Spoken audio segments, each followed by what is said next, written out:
भूर्भुवस्सुः तत्सवितुर्वरेण्यं भर्गो देवस्य धीमहि धियो यो नः प्रचोदयात्। देवतुल्य माँ शक्ति। आज श्रद्धा चंद्रन का हमारा क्रमांक है 633 और आज हमारे बीच में आदरणीय श्री आर एन पांडे साहब, जो retired additional commissioner state tax है।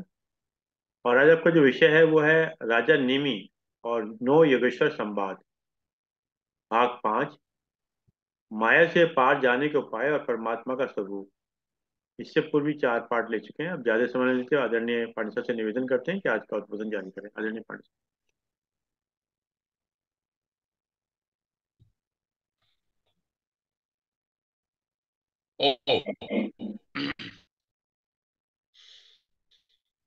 सर्वप्रथम गायत्री मंत्र का उच्चारण करते हैं। ओम भूर्भुवः स्वः तत्सवितुर्वरेण्यं भर्गो देवस्य धीमहि धियो यो नः प्रचोदयात्। अब 2 वैदिक मंत्रों से मैं प्रार्थना करता हूं। ओम विश्वानि देव सवितर्दुरितानि परासुव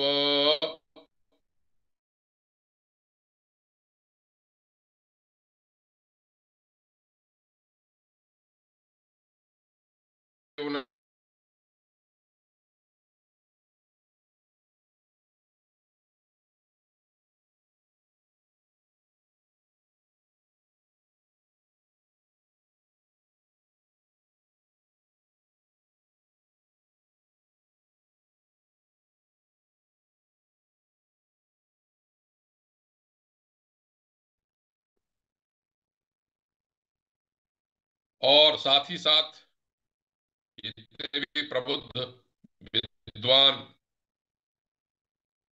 जागृत आत्मा के रूप में सब श्रोता हैं, हमारे साथी हैं, उन सबको मैं प्रणाम करता हूं, अभिनंदन करता हूं।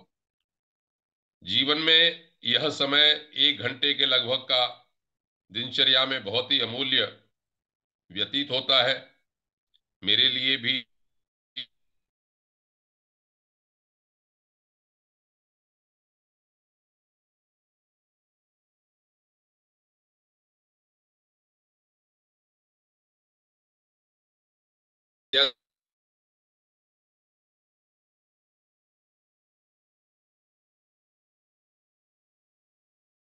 है।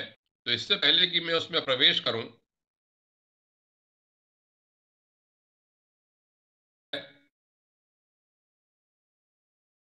पापों को दूर करने वाले हैं, ऐसे श्री कृष्ण को हम प्रणाम करते हैं। सच्चिदानंद रूपाय विश्वोत्पत्त्यादि हेतवे तापत्रय विनाशाय श्री कृष्णाय वयम नुमः।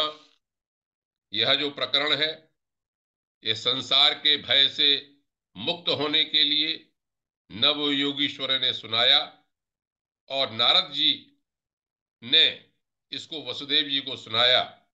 तो श्री नारद को और नव योगीश्वरों को प्रणाम करता हूं मैं। संसार भय मुक्त्यर्थम ब्रह्म भूयाय कल्पनम नव योगीश्वरोभ्यो ही नारदाय नमाम्यहम्।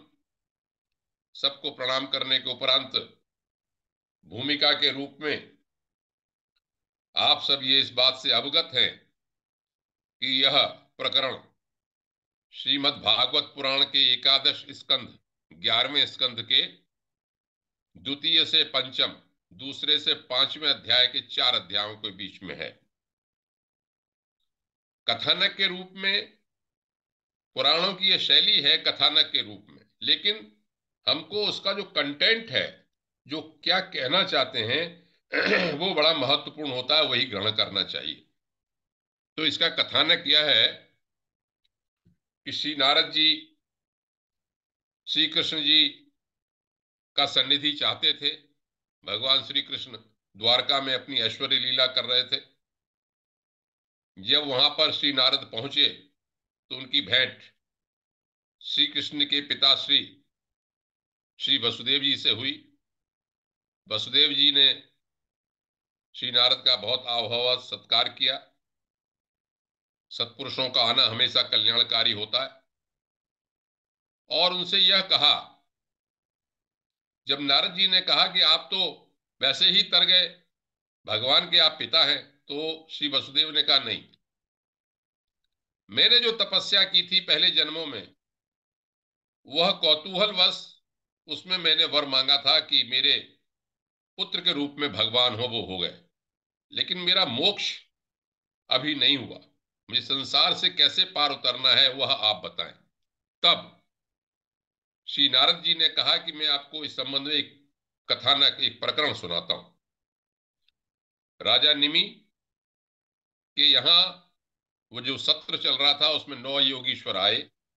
ये मैं पहले बता चुका हूं कि ये 9 योगीश्वर ऋषभ जी के 100 पुत्रों में से 9 पुत्र थे, जिन्होंने योग की बहुत परमावस्था प्राप्त कर ली थी।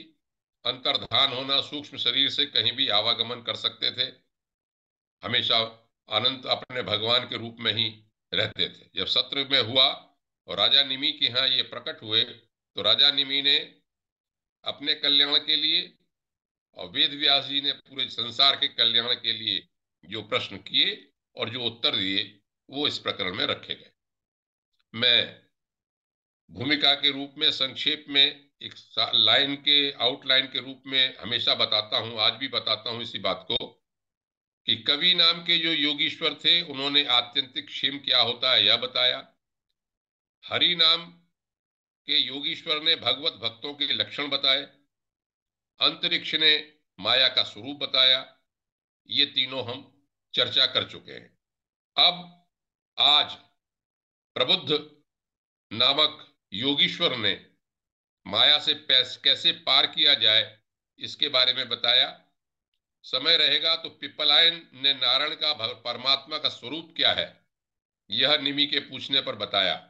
इसके आगे आविर्होत्र नाम के योगीश्वर ने कर्मयोग के बारे में, ध्रुविल नामक योगीश्वर ने अवतार, भगवान के अवतारों के बारे में, और चमस ने यह बताया कि भगवान का भजन न करने वालों की क्या गति होती है। करभाजन नाम के जो 9वें योगीश्वर हैं उन्होंने निमि के पूछने पर काल भेद से भगवान के वर्ण और पूजन विधि के बारे में बताया। और अंत में इस प्रकरण की फलश्रुति यह कही गई कि इस पुराण के इतिहास को, इस इतिहास को, पुण्य इतिहास को जो धारण करता है, इसमें जो बातें कही गई हैं उसको जो धारण करता है उसके सारे पाप नष्ट हो जाते हैं और वो ब्रह्म को प्राप्त होता है। यह तो भूमिका है।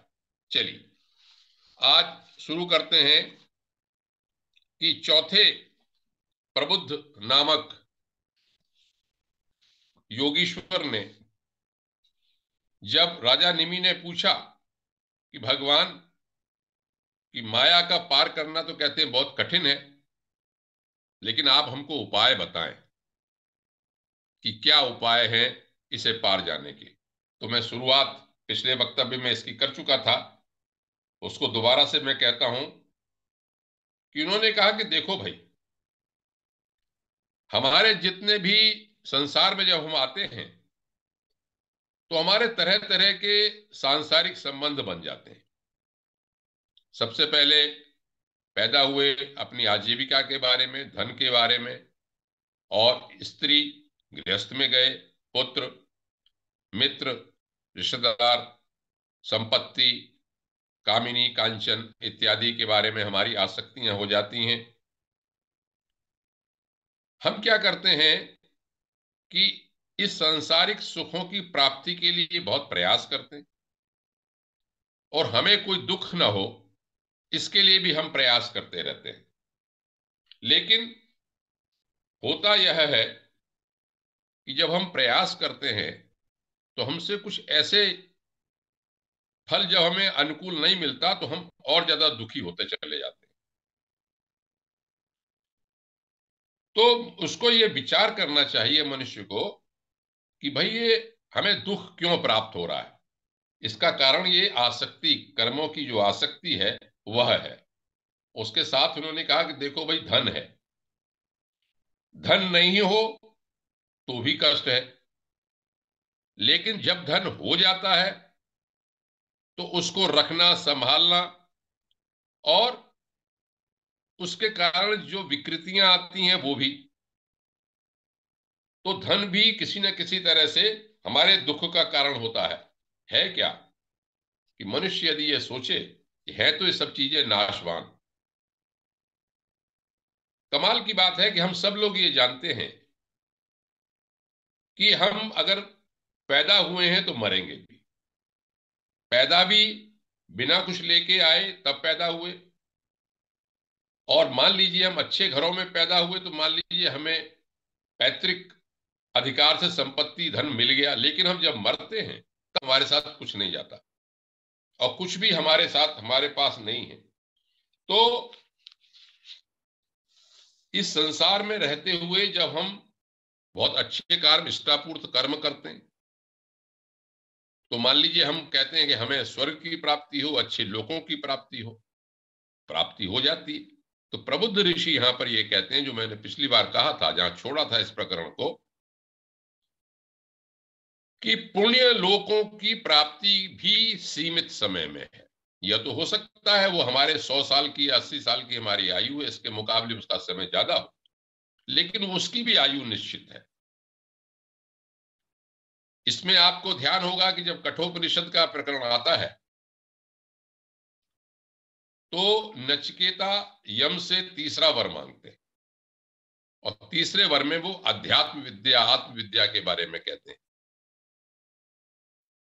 अब देखिए आत्मविद्या का क्या महत्व है। वहां पर यम उनको, नचिकेता को प्रलोभन देते हैं कि आप कितनी भी संपत्ति मांग लो, कितनी भी आयु मांग लो।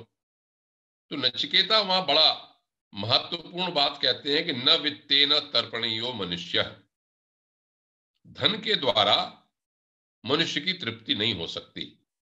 आप जितना भी धन, जितनी भी आयु कह रहे हैं, ये सब एक दिन समाप्त हो जाएगी। तो नचिकेता बुद्धिमत्ता पूर्वक वही कहते हैं कि हमें तो उस तत्व के बारे में बताइए जिसको पाकर अमर हो जाता है, फिर और कुछ चीज की कामना नहीं रहती। इसी तरह से यहां पर यह कहा कि अगर परम कल्याण चाहिए तो जैसे नचिकेता को यम रूपी गुरु मिले, उसी तरह से प्रबुद्ध ये कहते हैं कि हमको गुरु के पास आना चाहिए, गुरु के पास जाना चाहिए। पिछली बार वक्तव्य के उपरांत बहुत अच्छी चर्चा इसमें हुई और गुरु के बारे में प्रायः चर्चा होती रहती है। पहले तो मैं ये बताता हूं कि यह क्या लिखा, फिर एक मेरे मन में एक बात आ रही थी, वो भी मैं आपके सामने रखता हूं। यहां पर यह कहा कि गुरु ऐसा होना चाहिए, शाब्दे परे च निष्णातम ब्रह्मणि उपशम आश्रयम। दो बातें हो उसमें।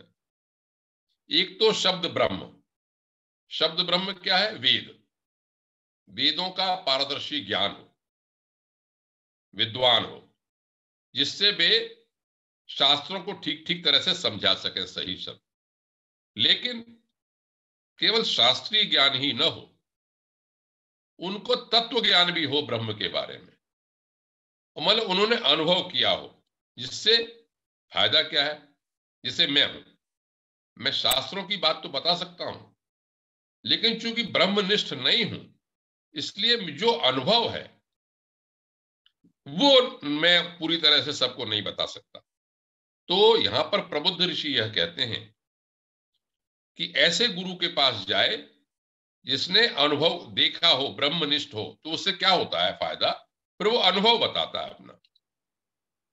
और मेरा अभी अपना जितना अनुभव ये है कि जो महात्मा, जो संत या जो सत्पुरुष, जब आप अपना अनुभव बताते हैं जैसे देव ऋषि जी आदरणीय कभी कभी कहते हैं अपने अनुभव के बारे में, तो क्या है, थोड़ा बहुत जो कुछ भी हुआ तो वो एक अनुभव लगता है कि हाँ है।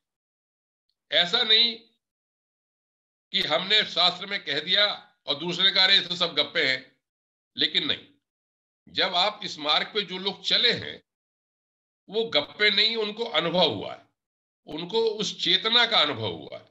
और जब उस चेतना का जो अनुभव जहां तक जाता है, जिस क्लास तक पहुंचता है, वो जिस लेवल तक पहुंचता है, उस लेवल के बारे में अपने शिष्य को बताता है। और यह भी कहा प्रबुद्ध ने कि उनका चित्त शांत हो, व्यवहार के प्रपंच में विशेष प्रवृत्त न हो। ये नहीं कि सांसारिक आडंबर फैलाना चाहे, ऐसा भी नहीं है। इतना तो गुरु के बारे में बताया। और शिष्य के बारे में प्रबुद्ध ने यह कहा कि गुरु को अपना प्रियतम आत्मा और इष्ट देव माने।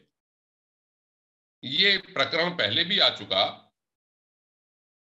कि गुरु देवतात्मा शब्द साथ में लिया।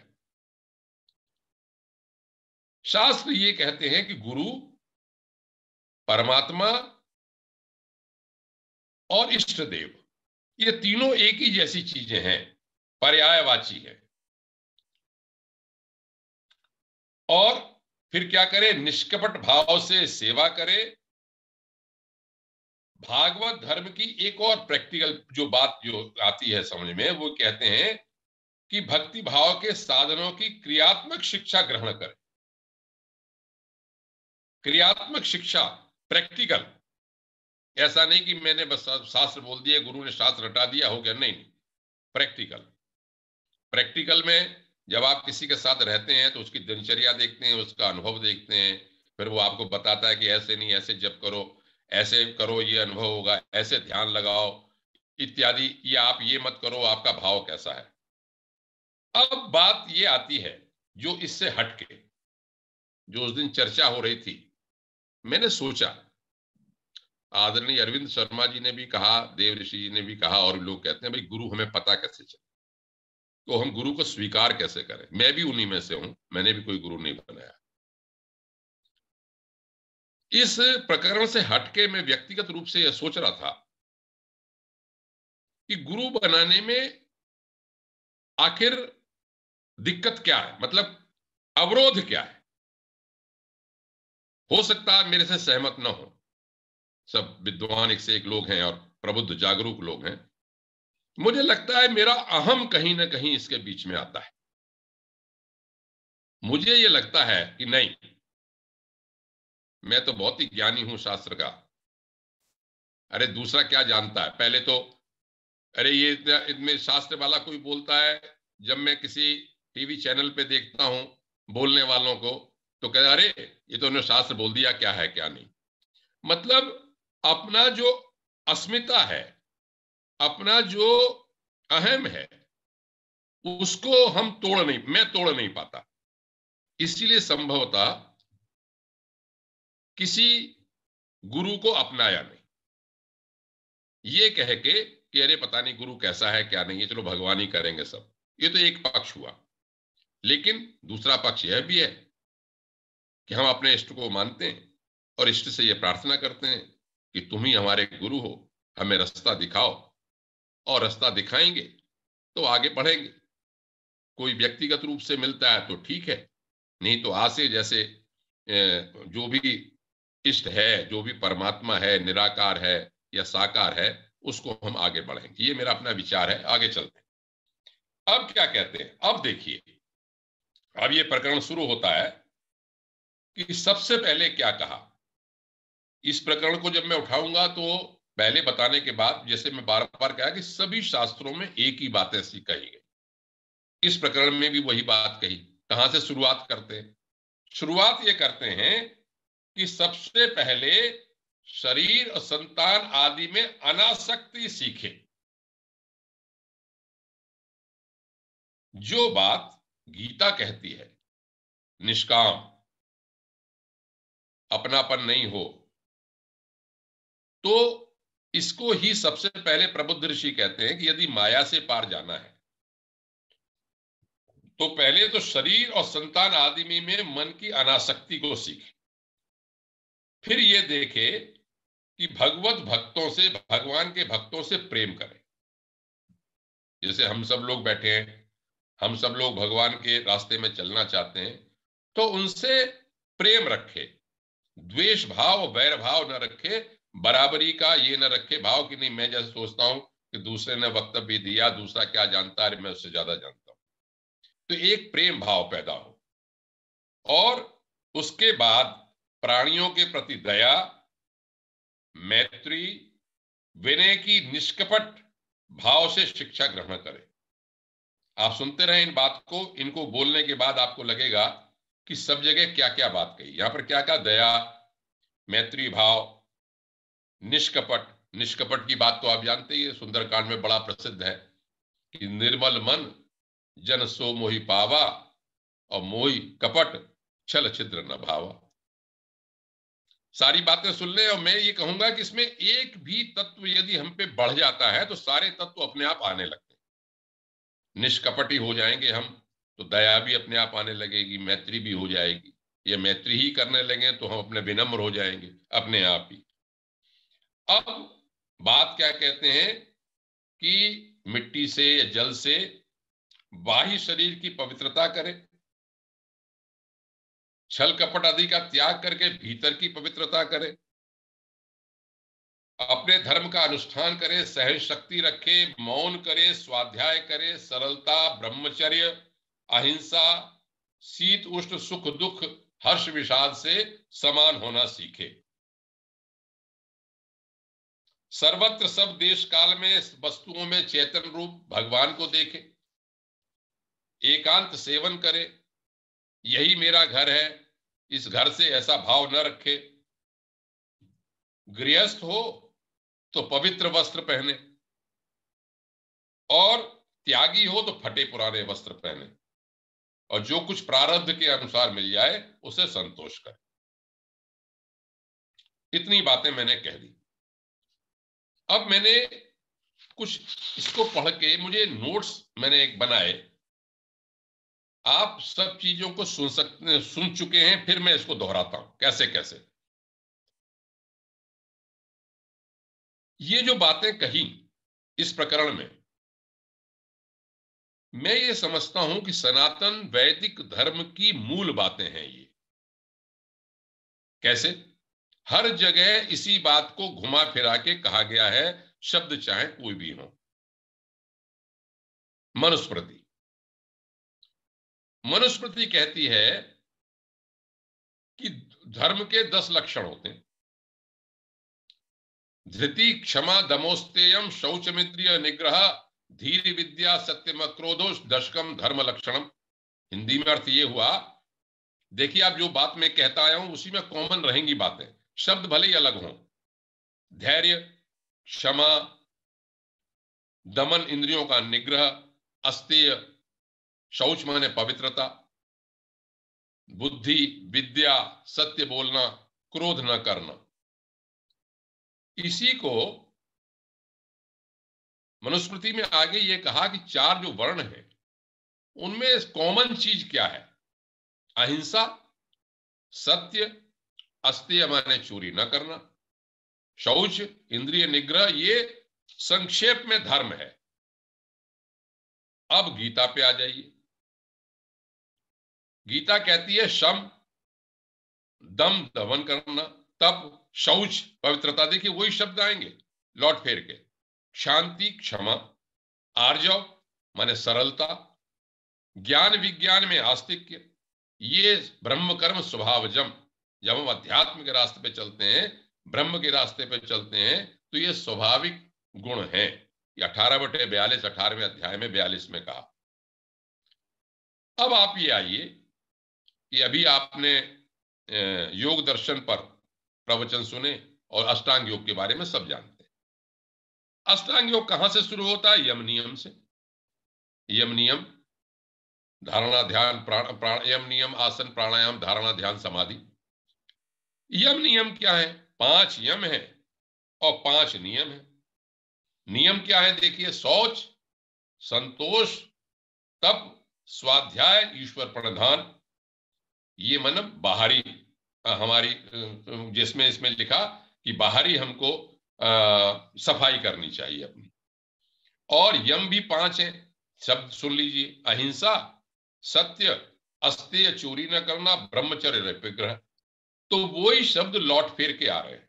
अब देखिए, ऐसा नहीं है, मैं जब सब शास्त्रों को हम पढ़ते हैं और आपके सामने रखते हैं, तो मेरे विचार से क्या, एक उदार दृष्टिकोण अपनाना चाहिए हमको। उदार दृष्टिकोण से क्या होता है, एक सामासिक भी हो जाता है, मतलब इंक्लूसिव जिसे कहते हैं। शास्त्र अलग अलग है, लेकिन बात वो एक ही कहते हैं, शब्द भले ही अलग हों। भागवत के इसी 11वें स्कंद में जिसमें मैं बोल रहा हूं, उसका 19वां अध्याय है। जैसे मैंने पहले बताया कि इसमें आगे चल के उद्धव गीता का वर्णन है कि भगवान श्री कृष्ण जब अपना शरीर छोड़ के जाना चाहते हैं, अपना यहां से प्रस्थान करना चाहते हैं, तो उद्धव जी पहुंचते हैं, उद्धव जी को उन्होंने उपदेश किया। उन अध्यायों को उद्धव गीता कहते हैं। योग दर्शन में 5 यम 5 नियम कहे, वहां पर 19वें अध्याय में 12 यम 12 नियम बताए। तो ये नहीं सोचे कि नहीं 5 ही यम होते हैं, 5 ही नियम होते हैं, योग दर्शन में होते हैं। अब उनमें क्या बताया उन्होंने, अहिंसा, बात वही आई, अहिंसा से शुरू किया, सत्य, अस्तेय, असंग्रह करना, आस्तिक्य, ब्रह्मचर्य, मौन, क्षमा, अभय, शौच, जप, तप, हवन, श्रद्धा, आतिथ्य, भगवान की पूजा, तीर्थाटन भी ले लिया उन्होंने, और अपना संतुष्टि, गुरु की सेवा। इस तरह से उन्होंने कहा कि 12 यम बताए, इसी तरह से 12 नियम बताए उन्होंने। इसमें इंद्रिय संयम इत्यादि भी आए हैं, काम आया, तितिक्षा आई, धृति आई, धैर्य आई, इसी तरह से।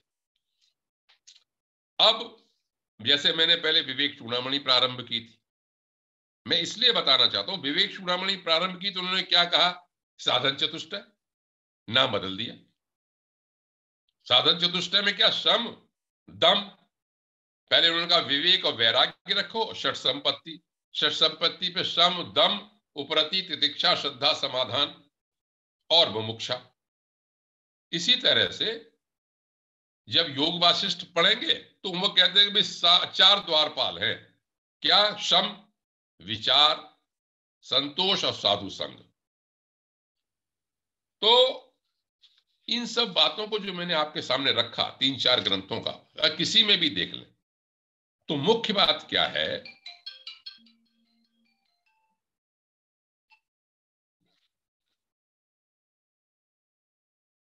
मुख्य बात यह समझ में आती है कि ये कुछ ऐसे बेसिक गुण हैं, इसको हम अगर वहां पर भी जोड़ें, इसमें गीता के 16वें अध्याय में, तो देवी संपत्ति के ही अभयम, सत्य, संशुद्धि, ज्ञान, योगी, व्यवस्थिति करके 26 गुण बताए। तो ये सब गुण माया के पार जाने के लिए आवश्यक हैं। कहने का मतलब यह, संक्षेप में यदि कहें, हमारी सात्विक वृत्ति हो, और सात्विक वृत्ति में ये जितने भी कॉमन गुण आते हैं, इनको हम देख के अपने ऊपर अपनाएं, अपनी वृत्ति को पहले ठीक करेंगे, तब हम माया को पार जाने के लिए उन्होंने पहला एक बात बताई। अब आगे चलिए, अब आगे देखिए क्या क्या इंटरेस्टिंग बात कहते हैं। अब इंटरेस्टिंग बात ये कहते हैं कि भाई उन शास्त्रों में आप श्रद्धा रखो जो भगवान की प्राप्ति का मार्ग बताते हैं, ऐसे शास्त्र नहीं, आप्त शास्त्र।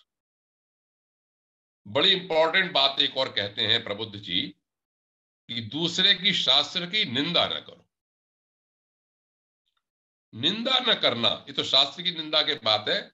मैं जब परमहंस रामकृष्ण परमहंस को पढ़ता हूं, तो वो इस बात पे बड़ा जोर देते हैं कि भाई निंदा मत करो किसी की, आप अपने रास्ते पे चलो, आप निंदा मत करो।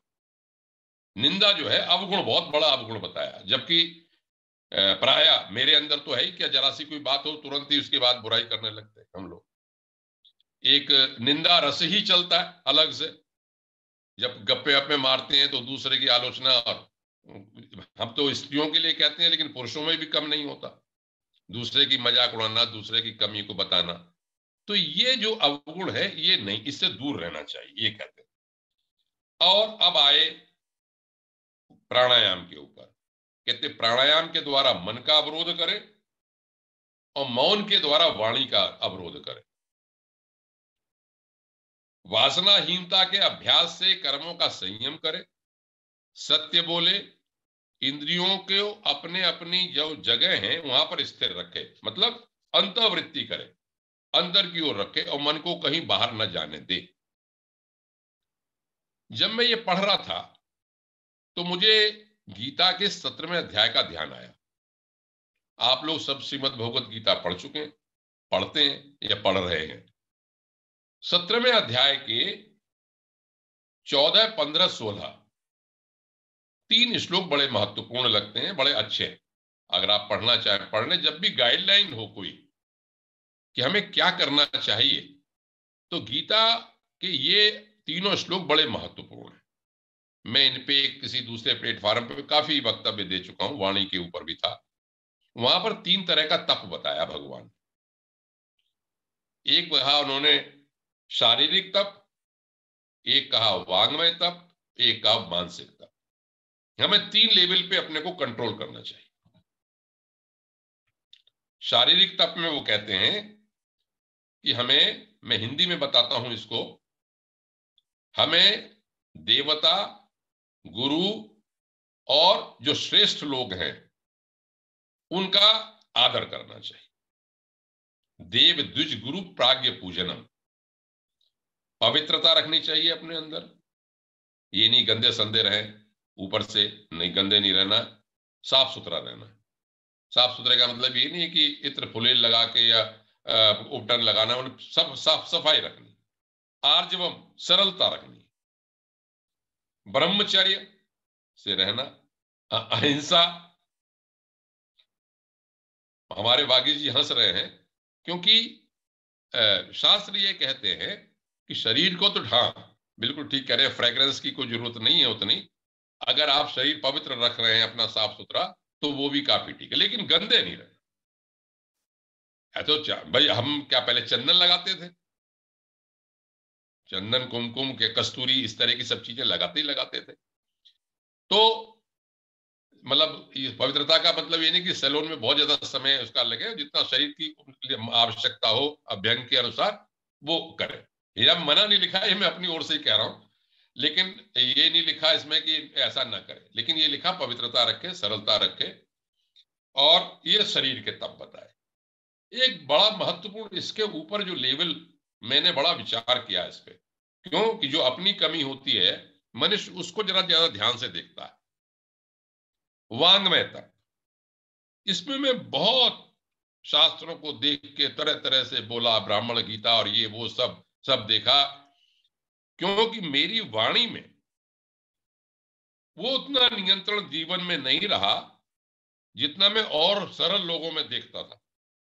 बड़े मीठे बोलने वाले अधिकारी, बहुत सफल, कभी गुस्सा ही नहीं देखा, चुपचाप शांति से निकल गए। तो क्या कहते हैं यहां पर इस प्रकरण में, भले ही प्रबुद्ध में न हो, लेकिन ये समझने की बात है कि भगवान श्री कृष्ण ने इतनी बढ़िया बात कही, अनुद्वेग करम वाक्यम। ऐसी वाणी न बोले जो दूसरे को उद्विग्न करे। और हम तो ईंट का जवाब पत्थर से वाले में रहे। किसी ने बोला, उन्होंने कहा कैसे ऐसे बात कही थी, पूछो मत कुछ भी, लेकिन वो ठीक नहीं। अब मैं सोचता हूं कि इस स्वभाव को मुझे सुधारना चाहिए। अनुद्वेग करम वाक्यम, सत्यम प्रिय हितम च यत्, सत्य बोले लेकिन प्रिय भी हो और हितकारी भी हो। ऐसा सत्य नहीं बोले जो हितकारी नहीं है। महाभारत में तो श्री नारद जी ने कहा ही कि मैं सत्य उसी को मानता हूं जिससे प्राणियों का कल्याण हो। सत्यम प्रिय हितम च यत्, और स्वाध्यायाभ्यसनम चैव वांग्मयम तप उच्यते, स्वाध्याय का अभ्यास। स्वाध्याय क्या है? एक जो हम लोग कर रहे हैं, और जप। स्वाध्याय में दोनों चीजें जुड़ती हैं, जप भी और शास्त्रों का अध्ययन भी। तीसरी बात उन्होंने कही मानसिकता। देखिए, श्रेष्ठ लोगों के सम्मान करने में कोई दिक्कत नहीं है, सरलता में हो सकता थोड़ा सा दिक्कत आए, पवित्र रहने में कोई दिक्कत नहीं है।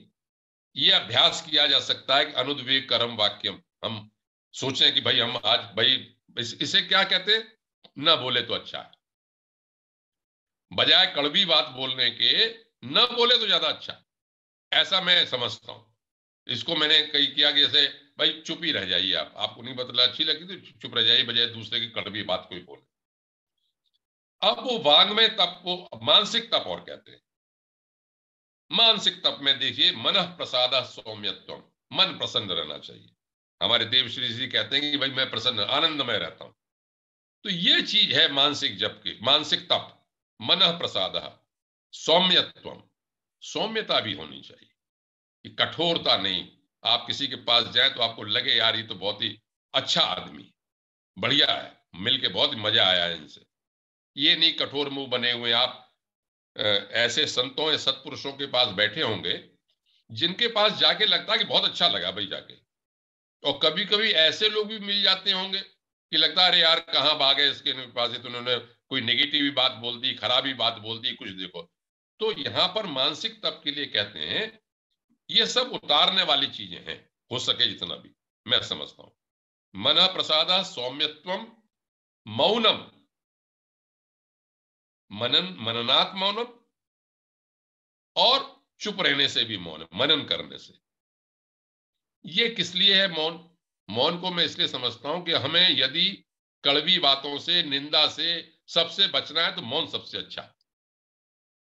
अगर हम कोई ये सोच लें नहीं भाई कोई बात हमारे मन की नहीं होगी तो हम चुप रहेंगे, अगर ये अभ्यास मैं कर लूं और जहां भी मैंने किया वो ठीक, और जितना नहीं कर पाया उतना गलत।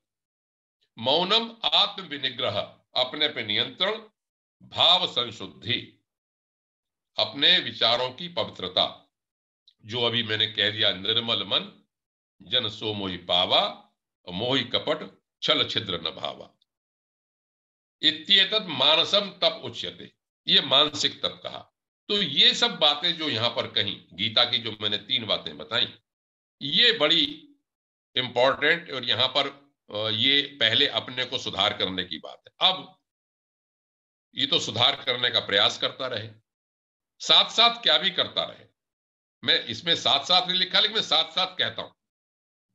ऐसा नहीं है कि हम पहले अपने को सुधार करने में लगेंगे तब भगवान के भजन में लगेंगे, नहीं, भगवान का भजन भी करिए आप। श्रवणम कीर्तनम ध्यानम हरे अद्भुत कर्मणा जन्म कर्म गुणानाम च तदर्थे अखिल चेष्टितम, भगवान की जितने भी जन्म कर्म दिव्य गुण कर्म है, इसके बारे में गीता में स्पष्ट कहा कि जन्म कर्म च मे दिव्यम यो वेति तत्वतः, मेरे जन्म और कर्मों को जो दिव्य चीजें हैं, जो जानता है, वो इस देह को छोड़ने के बाद दोबारा से, हे अर्जुन, उसको इस संसार में नहीं आना पड़ता। अपना सुधार भी करती है, गुण भी कीजिए, और भगवान के श्रवण कीर्तन में तो लगे ही रहिए। वेद जो है, जहां तक मैं समझता हूं मोटी बुद्धि से, वेद में तो अधिकारी नहीं कह सकता कोई भी अपने को जल्दी से, जो होंगे होंगे, स्तुति परक है। स्तुता मया वरदा वेद माता प्रचोदयंताम पावमानी द्विजानाम, बड़ा प्रसिद्ध मंत्र है। वेद माता को मैंने स्तुति की, मेरी बुद्धि को उसने पवित्र किया। आयु मिली, प्राणम प्रजाम पशुम कीर्तिम द्रविणम ब्रह्म वर्चसम, आयु प्राण द्रवण, द्रवण माने धन, कीर्ति, सब कुछ मुझे प्राप्त हुई भगवान की स्तुति करने से। और उसके बाद मैं अपने ब्रह्म की ओर जाने की मैंने तैयारी की। ये वेद का मंत्र है। वेद में आपने देखा होगा तरह तरह की स्तुतियां, बहुत स्तुति। तो स्तुति जो है भगवान की, वो एक महत्वपूर्ण गुण है। हम चाहें किसी तरह से भी करें, भगवान की स्तुति करनी चाहिए। हिंदी में आता है, हिंदी में भजन आते हैं, भजन, जो भी प्रार्थना आती है प्रार्थना, सब कुछ करना चाहिए, कीर्तन करना चाहिए, ध्यान करना चाहिए, भगवान की लीलाओं, भगवान के गुण के कर्म कर, जन्म और कर्म को सब कुछ हमको ध्यान रखना चाहिए। ये भी एक माया से पार जानने की बात है। अब अपने को सुधारने की बात भी कह दी, भगवान की बात भी कह दी। अब जो महत्वपूर्ण बात एक और कहते हैं कि यज्ञ करें आप, दान करें आप, तप करें, प्राण जो कुछ आपको प्रिय लगता है वो सब का सब भगवान के चरणों में निवेदन कर दे। गीता में कहा, हे अर्जुन, यत करोषि, जो तू करता है, यदश्नासी, जो खाता है, जो तू हवन करता है, जो दान करता है, जो तपस्या करता है, वो सब मेरे अर्पण कर दे। ये भाव भी होना चाहिए कि थैंक्स टू गॉड, सब भगवान आप ही का है, तेरा तुझको अर्पण, क्या लागे मेरा। हम जय जगदीश हरे वाली अपनी प्रार्थना कहते हैं और हम साधारण रूप से कह के चले जाते हैं और बोल तो देते हैं, लेकिन क्या मन से हम भगवान के लिए हैं? यदि मन से हम हैं तो वास्तव में ये एक बहुत अच्छा गुण है। आप ये भोग लगाते हैं, कोई आप नया कपड़ा पहनते हैं, कोई आपको कोई प्राप्ति होती है किसी चीज की, तो आप भगवान के आगे जाके कहें, भगवान ये सब तुम्हारा ही दिया हुआ है, तुमने ही समर्पित किया और तुम्हारे कारण ही मेरे पास है। ये भाव जो है ये बड़ा महत्वपूर्ण बताया है यहाँ पे। यहाँ पर एक दारान सुतान गृहान, अपनी पत्नी, अपने पुत्र जो मिले हैं अच्छे, अपने घर, सब जो है परस्मयी। कहते नहीं है जब भगवान के आगे जाते हैं भोग लगाते हैं, तुदीयम वस्तु गोविंद तुभ्यमेव समर्पये, हे भगवान ये तुम्हारी वस्तु है, मैं तुम्हें ही समर्पित करता हूं सबको। यहाँ पर पहले श्लोक आ चुका है कि कायेन वाचा मनसीन्द्रिर्वा बुद्ध्यात्मना वानुसुत स्वभावात्, मैं अपनी कहते हैं शरीर से, मन से, बुद्धि से जो कुछ भी करता हूं, नारायणाय समर्पयेत् तत्, वो नारायण के लिए, भगवान के लिए उसको समर्पित कर दे। इतना कहने के बाद वो ये कहते हैं कि फिर सब में प्रेम भाव रखे, सब में भगवान को देखे, स्थावर जंगम प्राणियों की सेवा करे, मनुष्यों की सेवा करे, और वो मनुष्यों में भी परोपकारी सज्जनों की और सज्जनों में भी भगवत प्रेमी की करे। इनकी जरूर इनकी सेवा में लगना चाहिए। यहां तक हो जाए, जो आप लोग कभी शिव की मानस पूजा किसी ने पढ़ी हो, शंकराचार्य ने लिखा, तो वहां पर अंतिम में लाइन ये कही कि यद यद कर्म करोमि तत्तदखलम शंभो तवाराधनम, मैं जो जो कर्म करता हूं हे भगवान सब तुम्हारी ही आराधना है। उसका पूरा श्लोक तो और तरह से है कि मैं, हे भगवान तुम ही मेरी आत्मा हो, जो मेरी बुद्धि है वो गिरिजा आत्मा त्वम गिरिजामति सहचरा प्राणा सकीलम गृहम, ये जो शरीर जो है वो सबका आपका ही घर है, मैं जो चलता हूं वो आपकी परिरक्षणा करता हूं। तो यदि यद कर्म करोमि, ये भाव हमेशा रहे कि मैं भगवान जो कुछ कर्म कर रहा हूं सब आपकी पूजनीय है। इसी तरह का एक भाव सौंदर्य लहरी में भी शंकराचार्य ने लिखा भगवती के बारे में कि सपर्या पर्यायस्त भवतु यन्मे विलसितम, मैं जो कुछ करूं भगवती, हे मां, हे शक्ति, सब तुम्हारी ही पूजा के रूप में माना जाए। अब भगवान के बारे में ही चर्चा करें, पवन पावन यश उनका हो, जब इकट्ठे हों आप तो भगवत चर्चा ही करें, आपस में प्रेम करें, आपस में संतुष्ट होकर रहे, आध्यात्मिक शांति प्रपंच से निवृत्त हो। भगवान तो पापों को हरण कर देते हैं, नष्ट कर देते हैं, बस आप उनका स्मरण करें और स्मरण कराते रहें। गीता में भी भगवान कृष्ण ने स्वयं कहा कि तस्मात् सर्वेषु कालेषु माम अनुस्मर, हे अर्जुन तू हमेशा सब जगह हमेशा मेरा ही स्मरण करे। इससे क्या होता है, हम लोग साधारण लोग हैं, जब आप भक्ति से स्मरण करते रहते हैं तो भाव का उदय होता है, भाव का उदय, नाम जपने से नामी का उदय होता है। जब आप प्रभु का ध्यान करते हैं तो प्रेम भक्ति आप में बढ़ती है और बस फिर आपकी चिंता में लग जाते हैं कि भगवान मिले नहीं मिले, क्या करूं, कहां जाऊं, क्या करूं, और कभी कभी आप आनंद से भर जाते हैं।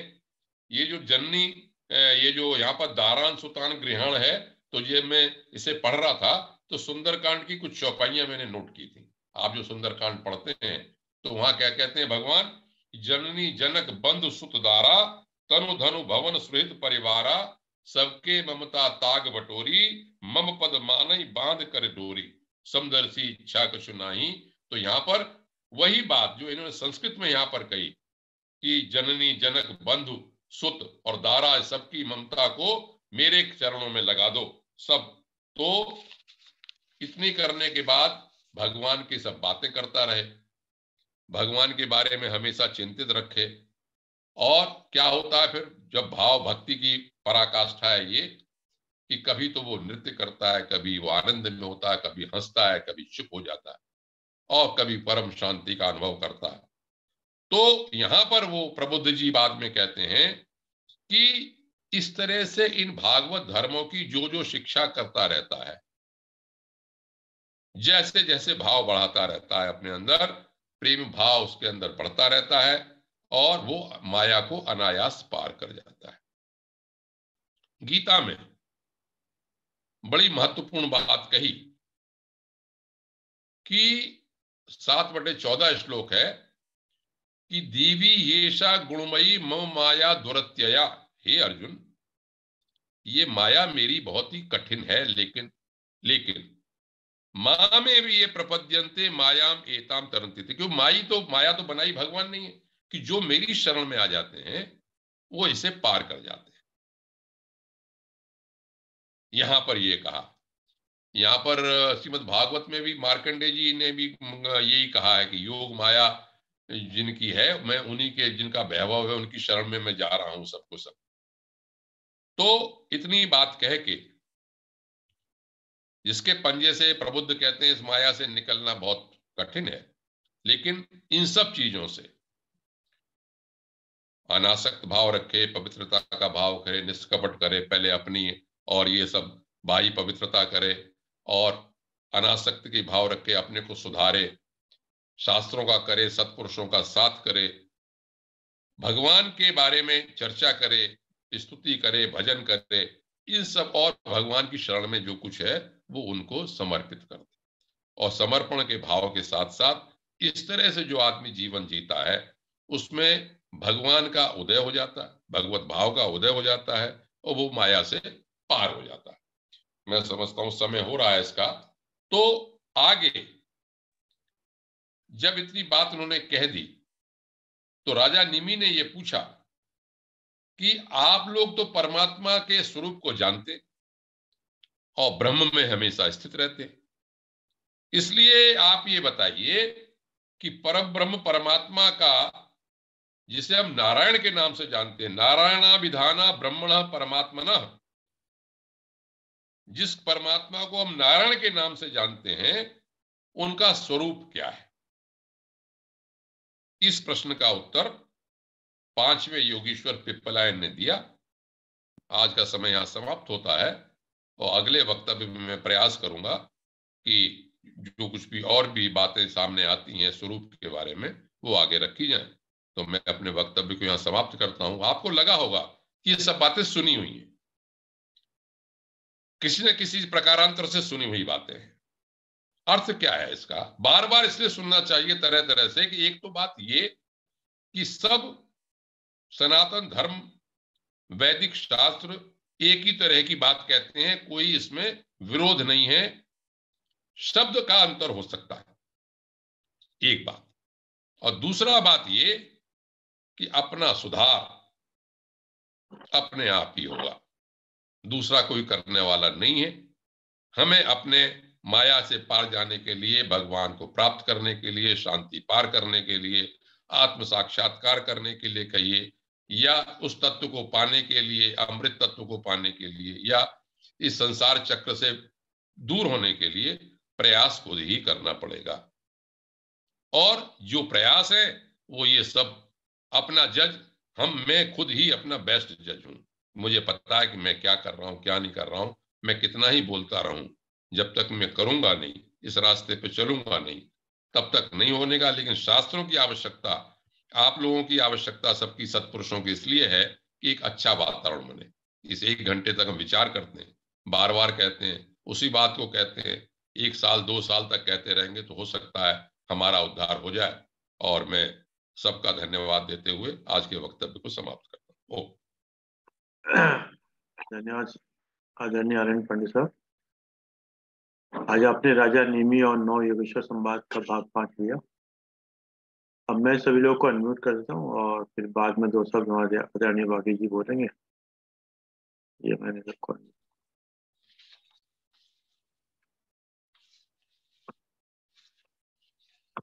जी सर।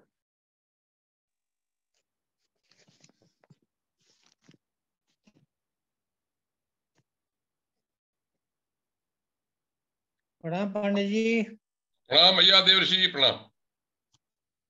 बहुत अच्छा रहा आपने एक बड़ा जो पिछले पिछले स्तर पे चला था सत्र में के बारे में अपना अपना अनुभव बताया, कि अपना विचार बताया, कि आप बीती बताई कि क्यों है कि किसी हद तक ठीक भी है, लेकिन एक साथ ये भी है, अगर अगर मिल गया तो मिल गया। अगर आपके कभी रास्ते में आया है, गुरु आए हैं, तो तो आप पात्र हो और वो गुरु हो, वो भी नहीं हुआ अभी।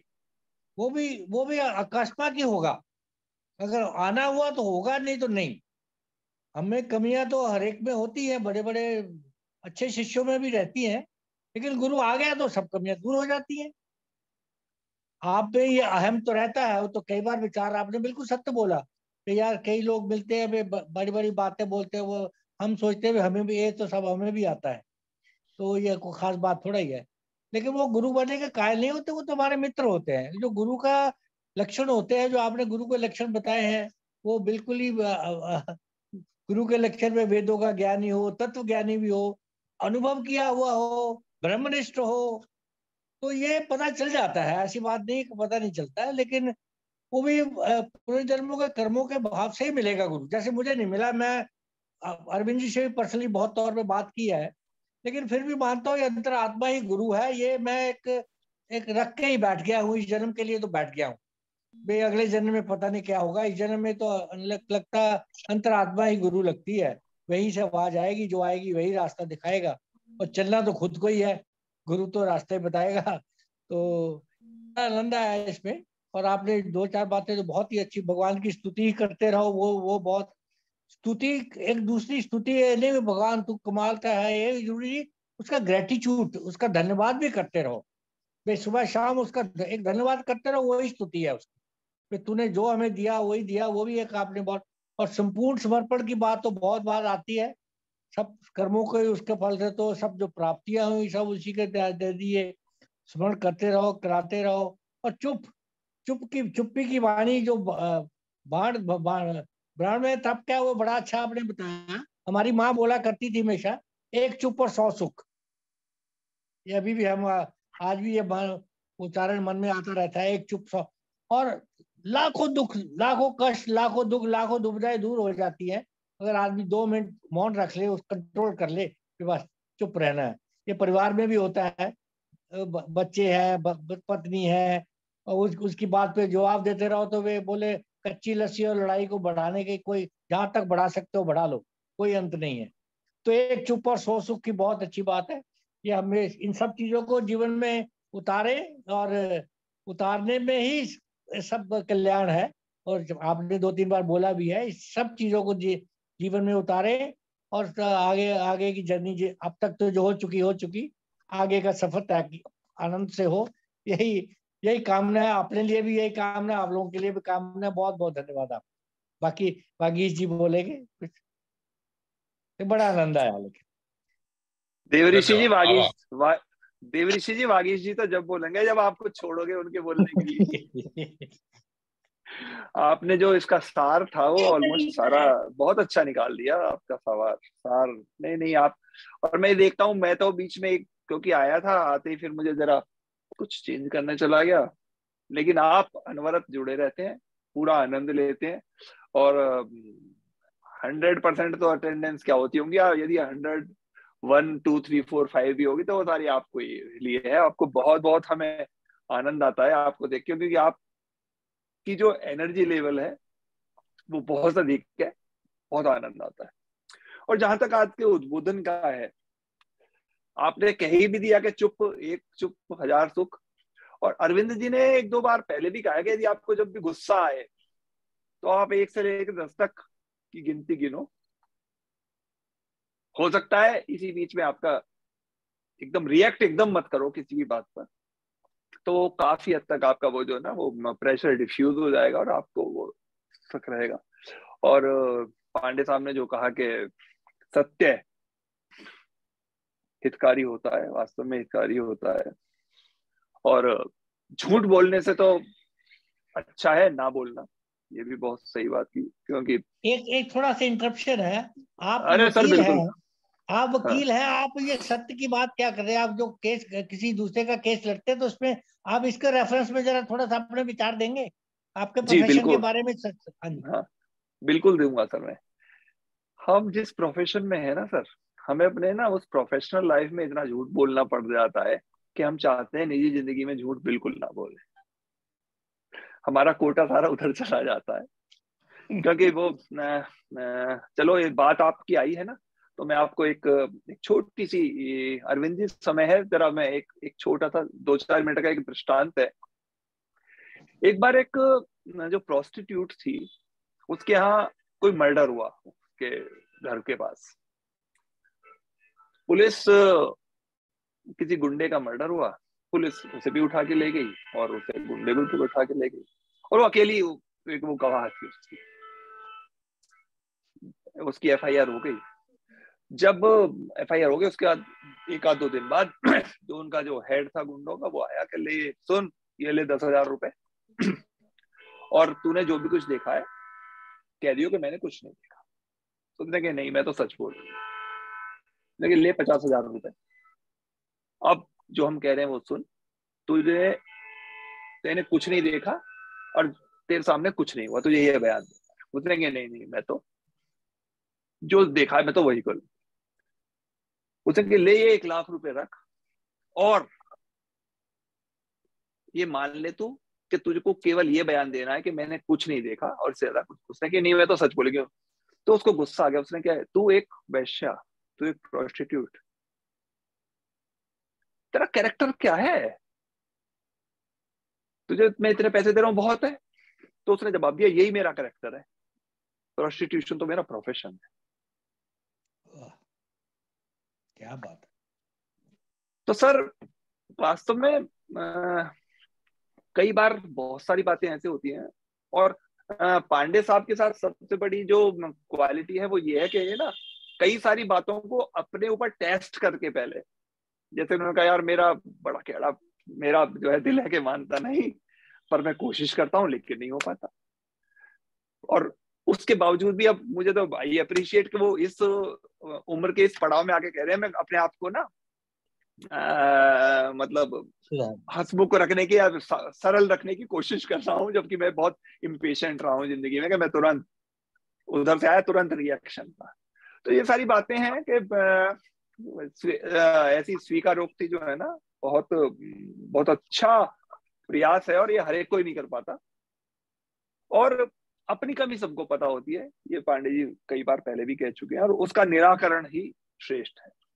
अभी ये जो हमारा चल रहा है अनवरत ये चलेगा, और हमें और बहुत सारे ज्ञान के सोपान धीरे धीरे धीरे धीरे आएंगे, हमारा खुलती रहेंगी परतें धीरे धीरे, और हम इसका आनंद लेते रहेंगे। पांडे साहब को बहुत बहुत आभार। और देव ऋषि आपका जो उद्बोधन था, आपने जो नोटिंग से पहले की मेरे बोलने से पहले, आपके लिए भी बहुत बहुत आभार, क्योंकि आपने बहुत सारे जो मेरे मुझे कहने थी बहुत सारी बातें, उन्हें आपने बड़ा डिटेल में और बड़ा कंप्रेस वे में कहा। बहुत बहुत आभार। सभी का बहुत बहुत आभार, धन्यवाद, थैंक यू।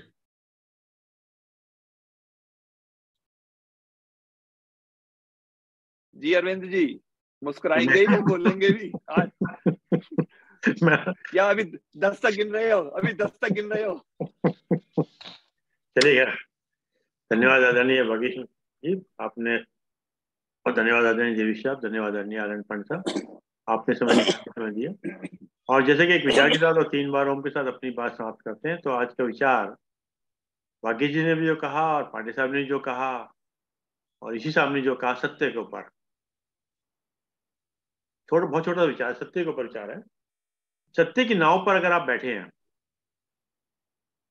सत्य की नाव पर अगर आप बैठे हैं, तो एक बात याद रखना, वो डगमगाई जरूर, वो डगमगाई जरूर, लेकिन आपको डुबोएगी नहीं। बहुत सुंदर। सत्य की नाव पर अगर आप बस। बैठे तो एक बात याद रखना कि वो डगमगाएगी जरूर, लेकिन आपको डुबोएगी नहीं। आइए ओम का उच्चारण करते हैं।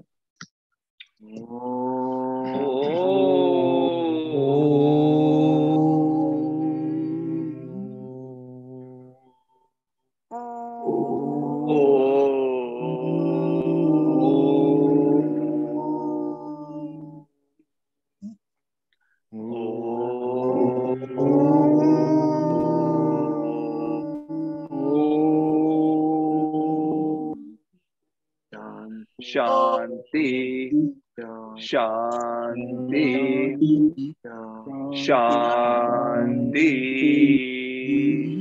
सभी को प्रणाम। सभी को प्रणाम प्रणाम।